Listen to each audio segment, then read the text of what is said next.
Hello everyone, welcome to today's training session on efficient FMx003 and FMM0A testing. My name is Šarūnas Švistys and I am the OVT training coordinator at Teltonika. In this session, we will explore the best practices for testing the FMx003 and FMM00A devices. Whether you are setting up the device for the first time or conducting in-depth field tests, I'll walk you through the essential steps to ensure you get the most accurate and reliable results.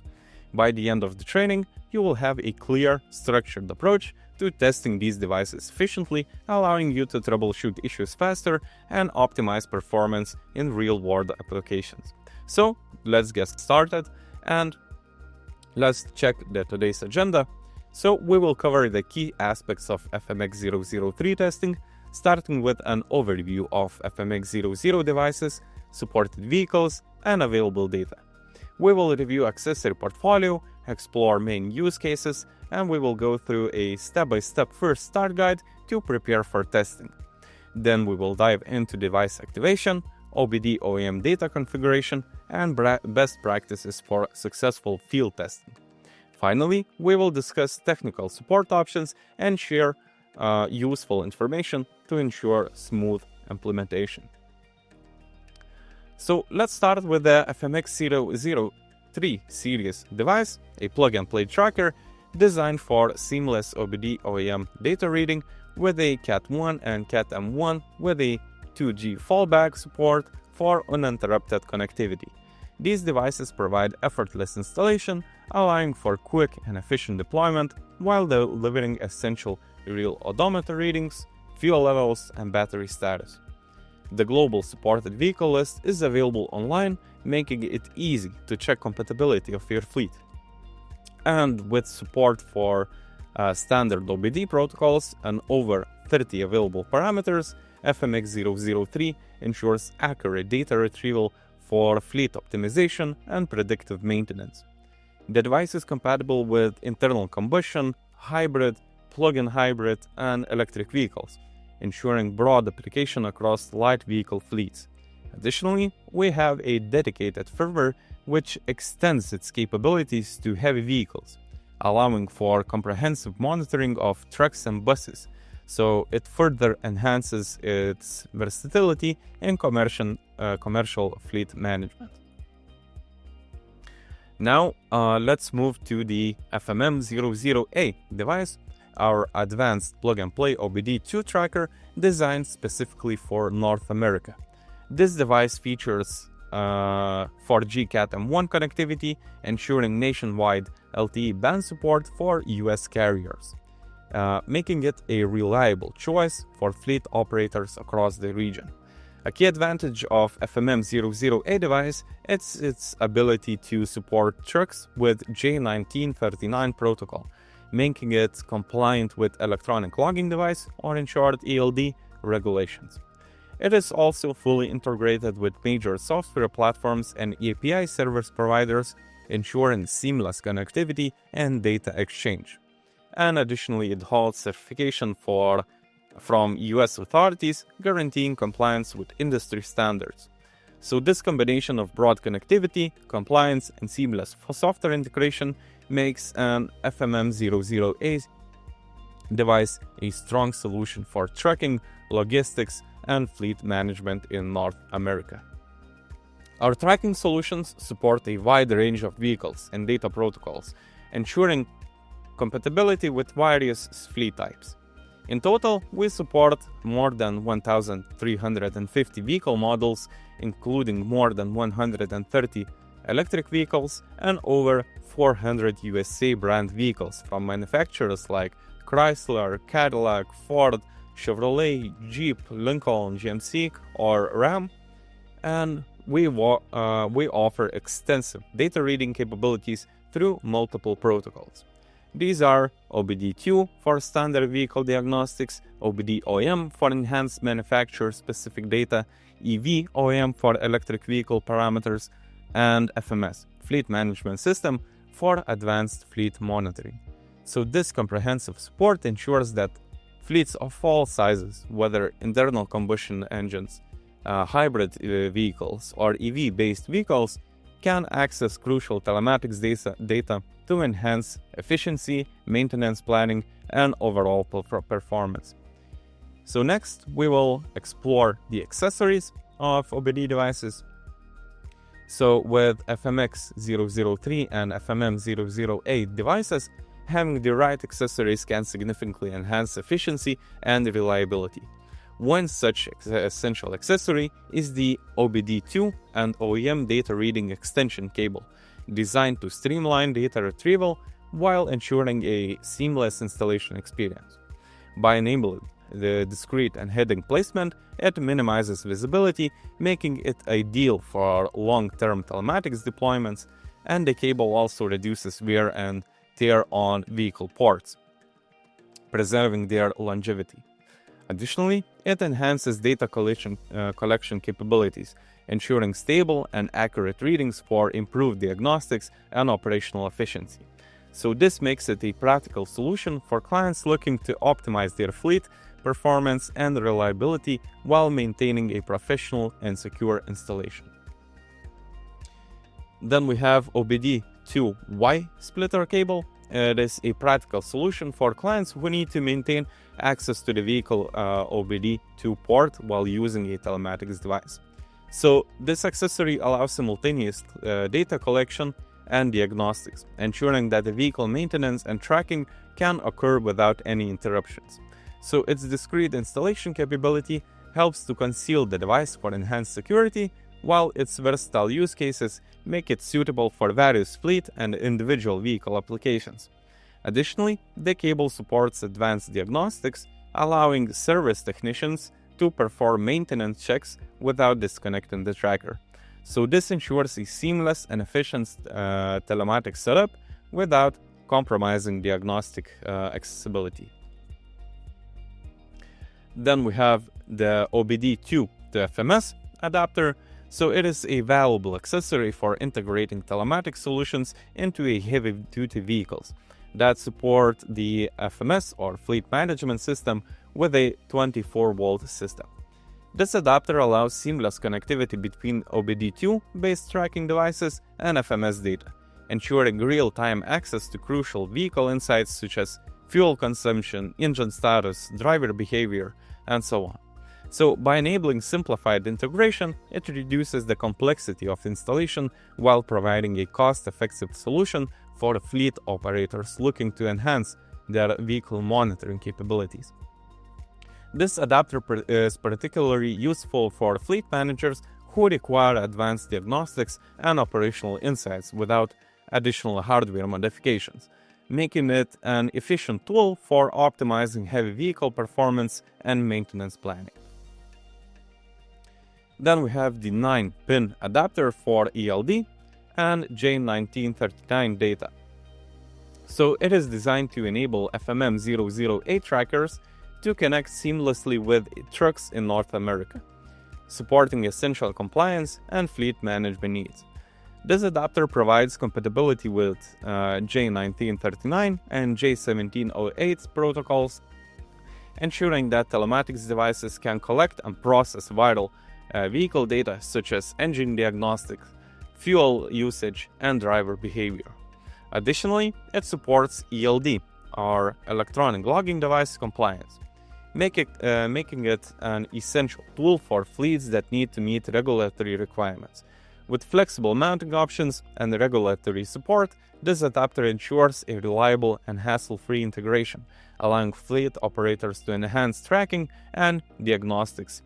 The FMx003 and FMM0A telematics devices provide essential data insights for fleet efficiency, cost reduction, and compliance. As showcased in key use cases, these devices enhance fuel and service optimization by tracking real-time fuel levels and odometer readings, reducing costs through predictive maintenance. For electric vehicle fleets, they deliver battery health insights like state of charge, state of health, to extend battery lifespan and prevent failures. In heavy vehicle tracking, J1939 data enables fuel monitoring, engine diagnostics, and driver behavior analysis, improving safety and utilization. Lastly, the GPS electronic logbook automates trip tracking for regulatory compliance and accurate reporting. These real-world applications highlight how Telematics solutions drive smarter fleet management and optimized operations. Moving on to the preparation for the testing phase, let's discuss the first start guide for the FMC003 device. This guide is crucial for ensuring that the device is set up correctly and functions as expected. Here's what is covered there. So, how to open the device? So it's important to do this carefully to avoid damaging any internal components. How to insert the micro SIM card? So this step is essential for enabling the device's communication capabilities. Then, how to install USB drivers? So these drivers are required to connect the device to a PC and manage its configuration. You can connect your device via USB or Bluetooth. Download the right version of configurator to ensure you have the latest version from the official Teltonika website to avoid any compatibility issues. Then, by following these steps, we ensure that the FMC003 is properly set up and ready for testing. So, let's move on to the next phase of the testing process.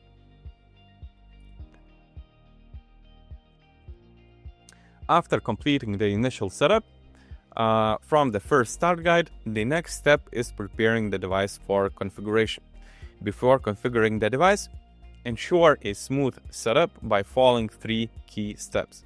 Activate your SIM card. To enable device communication, we have to activate the SIM card. Then, check vehicle compatibility. So by using Teltonika supported vehicle list, you can confirm your chosen vehicle is supported and review available parameters to ensure required OBD or CAN data is accessible. So these steps will prevent connectivity issues, optimize data retrieval, and streamline the configuration process. So with these steps completed, your device is ready for activation. So now that we are ready, the next step is installation and activation. This process ensures the device is correctly set up and starts collecting data immediately. Here's what you need to do. Locate the OBD2 port. So the port is usually found under the dashboard near the driver's seat, but in the next slide I will show you the most common port locations. Then plug in the device. So insert the FMC003 into the OBD2 port securely to establish stable connection. Then turn on the vehicle ignition, so this will power up the device and it will enable for it to start the communication. Then you can check the LED indicators, so the status LEDs will provide information on the device's operation. If the LED blinks every second, the device is functioning normally. If the LED is off, that means the device may be in a sleep mode or a boot mode, or not receiving power.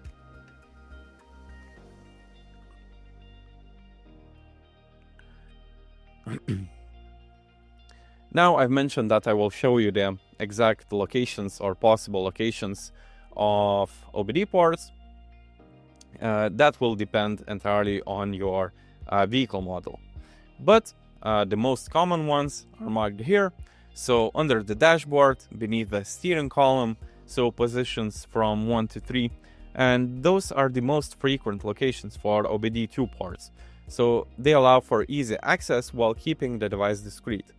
Other possible locations, so from 4 to 9, so if not found beneath the steering column, check the left side of the steering wheel near the driver's door, around the center console near the gear shifter, inside the glove compartment, or near the passenger side dashboard. And an extra tip is to always ensure the OBD2 port is easily accessible but not obstructing driver functions. If unsure, refer to the vehicle's manual for guidance. Once these steps are complete, the device is successfully installed and ready for configuration. Once we connect the device to the PC, in System section, inspect if movement source, sleep mode, ignition source are correct ones. Those settings could be used in your configuration, as in this example. And next would be to make sure Codec 8 extended data protocols is enabled. because it lets us to send all possible OBD parameters that we will configure later to the configured server. Next, let's move on configuring GPRS. First, we will enter the access point name, or APN in short, following by specifying the server domain and port where the records will be sent. Also, we have the option to select different data protocols such as TCP, UDP, or MQTT. So depending on the protocol configured on the server side, make sure that you select the correct one. Then make sure PhotoWeb domain name is set, as PhotoWeb server is used for OBD OEM file upload. Then data acquisition configuration is crucial, as it allows us to define how periodic records are stored and transmitted. There are 3 operation modes, so home, roaming, and unknown. The configuration and reporting frequencies for these modes depend on the current GSM operator defined in the operator list, and switch accordingly when the GSM operator changes. The on-stop and moving modes differ in functionality. On-stop mode is active when no movement is detected by the movement source, which is configured by ignition, accelerometer, GNSS, or from CAN data. In contrast, the moving section generates and sends the record when movement is detected. Next will be OBD configuration for vehicles equipped with internal combustion engine. With such vehicle, OBD2 feature should be set as OBD auto mode and VIN detection set as auto detect. When device is connected to the vehicle, the device will get its VIN number from a vehicle, which is used to identify vehicle make and model and manufacturer year to select and upload OEM OBD file to device automatically. Device was connected to the vehicle, so you can see how VIN number appears with OBD2 values, OEM file download from PhotoWeb is in progress, and when OEM file is loaded to the device, OBD parameters will start to appear. In the configurator, as here is received OEM fuel level and OEM total mileage parameters. So how to set a manual VIN number if it's not received automatically? With electrical vehicle, OBD2 features should be selected as non-OBD compliant mode and select VIN detection to manually. After this selection, additional configurable parameter will appear where vehicle VIN number needs to be set manually. So let's enter manually VIN number and let's see how configuration changes after saving. So in status, OBD section, you can see currently saved VIN number, OBD protocol, and OBD OEM file state. When OBD OEM file is loaded, we can see that OBD parameters will appear in configurator as here. By default, our OEM AV related parameters are not enabled. So let's go back to OBD2 section and enable required parameters by setting priority to low. So here we can see that parameters has loaded in configurator, and here we can go to EV parameters and enable them, because by default, as mentioned, they are not enabled.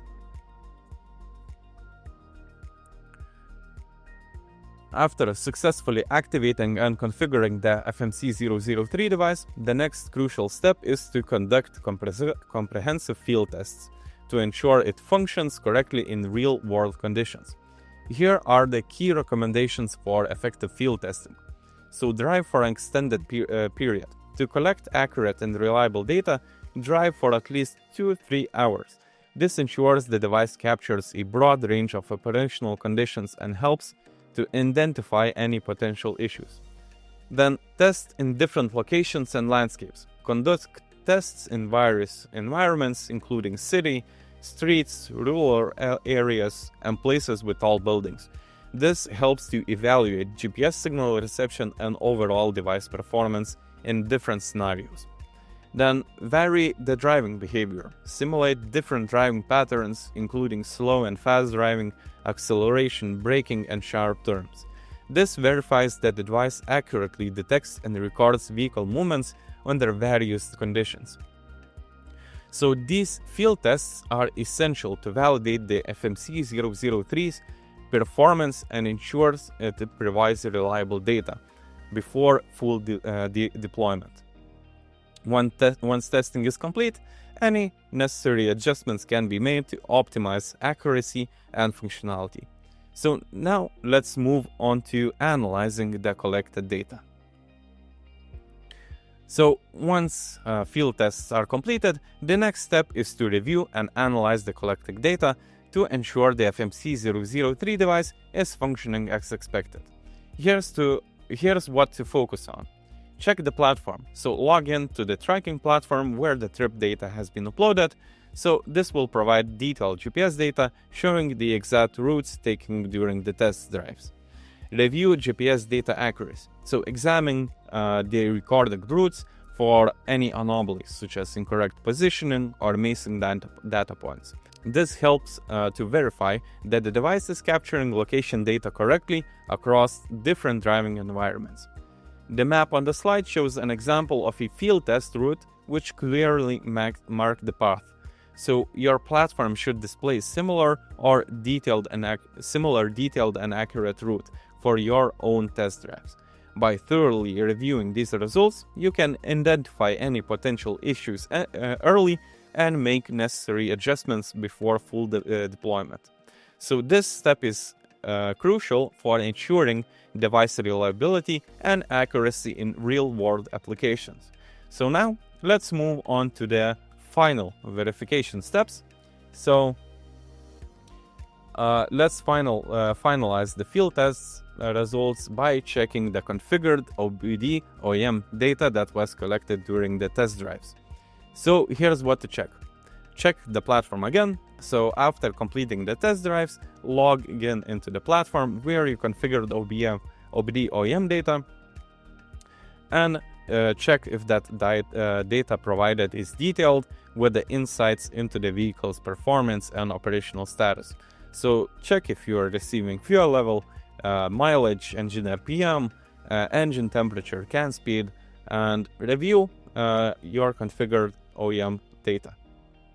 So ensure it is accurate, it's not fluctuating, everything is reading smoothly. So even with thorough preparation and testing, challenges may arise during the installation or configuration of FMC003 device. But knowing where to find support is crucial for resolving issues efficiently. So here's what to do if you encounter any problems. Review the instructions. So go back and carefully review the installation and configuration steps. Often issues can be fixed by double-checking the process and ensuring nothing was missed. If you did that and issues are still arising, consult with your sales representative. If the issue persists, reach out to your sales representative. They have extensive product knowledge and may offer troubleshooting tips based on the past cases. If you have an access to help desk support, submit a query via help desk with all relevant details such as steps you have already taken, any error messages encountered, specific details about a setup, then really important to provide vehicle details like year, make and model of a vehicle with which the tests were made. And these support resources are in place to help troubleshoot and resolve any issues efficiently, ensuring your FMC003 device operates as intended. So addressing problems early prevents further complications down the line. As we wrap up the session, I want to highlight some key resources that will support you in working with the FMC003 device. These materials will help ensure a smooth setup and operation. So, recommended third-party platforms. If you plan to integrate FMC003 with a fleet management or telematics platform, we have a list of recommended third-party platforms that are widely used and compatible. Then, FMC003 First Start Guide, so a must-have document that I've mentioned because it has step-by-step instruction instructions for setting up the device, inserting the SIM card, and initial configuration. Then FMx003 supported vehicle list. So before installation, check this list to ensure your vehicle is compatible with FMC003, so it would prevent compatibility issues and ensure optimal performance. Then FMC003 data sending parameters. So this list provides a detailed information on the types of parameters available, including GNSS data, OBD2 diagnostics, CAN bus parameters, event-based data, and I/O elements. Then accessory description and order codes. So a dedicated web page providing detailed information on compatible accessories for FMC003, including descriptions, specifications, and order codes for easy identification and product procurement. Then OBD device debugging. So VIN detection in EVs. Then OBD device debugging. So VIN detection in EVs. Troubleshooting guide for Teltonika OBD devices, focusing on VIN detection issues and in EVs to ensure accurate vehicle identification. So by using these resources, you can maximize the efficiency of FMC003 and troubleshoot any potential issues quickly. So I want to take a moment to thank everyone for your time and attention during this training. So I hope the information provided has been valuable and that you now have a better understanding on how to effectively test and deploy the FMx003 and FMM0A devices. If you have any further questions and need additional support, please feel free to reach out. Also, be sure to connect us with us on LinkedIn, YouTube, and subscribe to our newsletter for the latest updates and resources from Teltonika. So, take care and best of luck!